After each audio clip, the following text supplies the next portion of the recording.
Hi guys and girls, I'm Obsidian Ant and welcome to 3305. This is where I take a look at the news and happenings in and around Elite Dangerous. This week, a fan has put together a seriously impressive video on the interior of a Sidewinder. The Interstellar Initiative is complete and weapons are now available, and Frontier sent out an email regarding Frontier accounts. Space legs is something many people are looking forward to. There's a lot of people who are potential fans of this idea. That is the ability to get up out your seat and walk around and take a look inside the interior of your ship. Now there's perhaps no bigger fan of this than YouTuber FRj or FRj. Sorry if I pronounced that wrong there.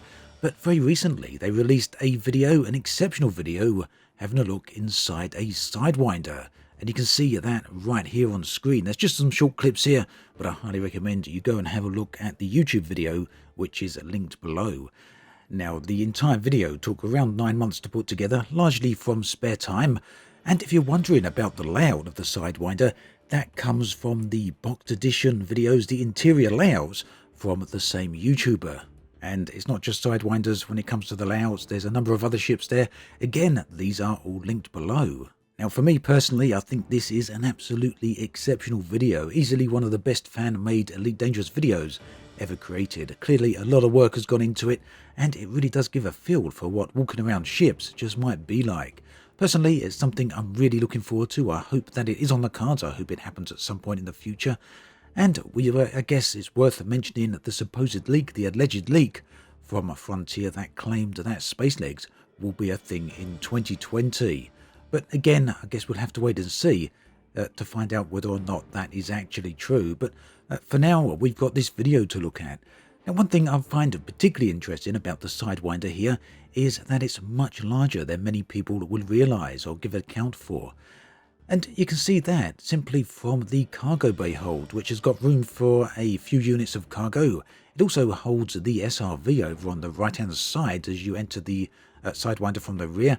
And then above, you've got a cabin, your own personal cabin with a bed and a few other utilities. And then, of course, as you head towards the front of the ship, you see the well-recognised, well-established cockpit that we all know and love. Now, it's not just the layout of the ship that's great, it's also the animations. Towards the end of the video, you'll see the UI, the HUD, light up.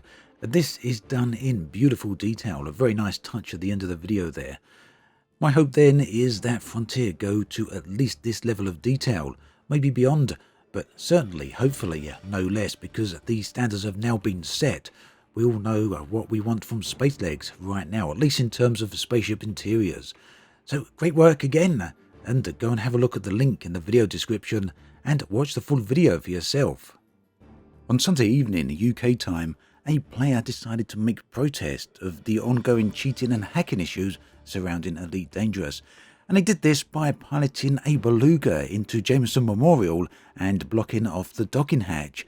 Here, fully infinite shields were enabled, and the ship simply couldn't be destroyed by station defences. Now this persisted for well over an hour and a half, maybe close to 2 hours, before another player finally managed to remove the person using their cutter, just simply pushing them out of the slot. But even this took some time, and it appeared the Beluga wasn't damaged in any way at all. Now, if you want to see this playing out, you can take a look at Darth Cube over on Twitch, where he streamed the entire event. And that stream is now available on video on demand, and you know where to find the link. Ultimately, the Beluga pilot was trying to make a protest, make a point that Frontier are not effectively dealing with the issues of hacking and cheating. Now, of course, Frontier have stated that cheating is against their policies. However, they haven't confirmed what actions are taken against cheaters that are caught. Frontier's message from last week was generic at best and did little to remove players' doubts regarding these issues. The takeaway on this situation, for me at least, is very clear. Regardless of how you feel about these types of protests, the question remains, why was this player allowed to cheat for hours in one of the most densely visited areas of the game without any immediate action? In many other MMOs, such a player would have been forcibly disconnected. In Elite, however, he was allowed to do this in an extremely public way for hours. Further, in a text-based interview with Twitch streamer Darth Cube, the Beluga pilot confirmed that he hadn't received any form of warning message whatsoever. For now, This is only going to fuel the speculation that cheating is widespread and that cheaters can act with impunity. Meanwhile, Frontier's message from last week does little to allay fears that players now have. Players are now faced with 3 issues then. Firstly, that cheating is clearly going on within the game. Secondly, that no immediate action is taken against even the most obvious cheating. And thirdly, Frontier have not been clear and specific in their messaging on this. Hopefully then, Frontier are able to get on top of things sooner rather than later. Over the past week, a small section of players have received an email from Frontier regarding their game account. Now I'm going to read the message very quickly on the screen here. They say, "We're writing to you about an upcoming change to your account with Frontier Developments. We regularly review and improve our account systems and are writing to notify you that due to a problem with your account, we will soon unlink the Frontier account associated with this email address from any associated Steam accounts. For some Elite Dangerous players, this may lead to you being unable to access Elite Dangerous after this time. If this does affect you, you will be able to regain access by following the steps to link your Frontier and Steam accounts together again, and the link is there given right in the email. Should you need any further support, our support team are available to contact." Now, it seems a little bit vague. Some people were a little bit concerned that it may not be a genuine message, but Frontier have since confirmed that this is a genuine message, and essentially the problem comes down to the fact that some people had their Frontier account linked to multiple Steam accounts.